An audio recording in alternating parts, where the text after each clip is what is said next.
even before the arrival of the Spaniards in the Philippines. The nation already had their own life. They spoke their language, they ruled their own territories, they ate their own food, and with the advent of Spanish colonization in the 1500s, everything had changed. Spain forcefully erased rituals, traditions, ways of life, and even the language. The lowland Philippines submitted to the rule of Spain. Yet in the middle of subjugations of other Filipinos in the lowlands, the highlands had a different story to tell.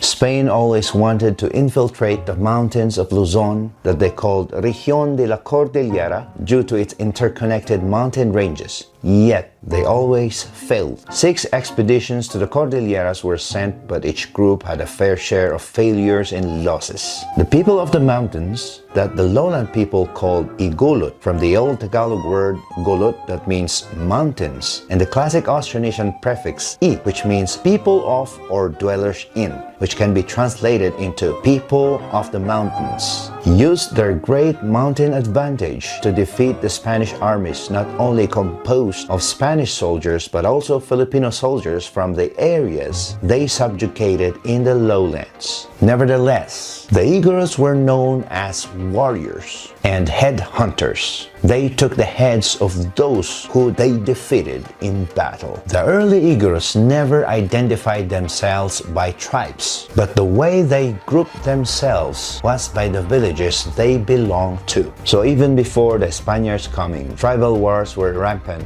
and local wars often happened. Warriors from a village would try to kill and take the heads of the outsiders who would try to take their land. The other village warriors would retaliate, causing wars in different areas. Many warriors were rewarded and would receive tattoos on their skin to signify their warrior status and achievements.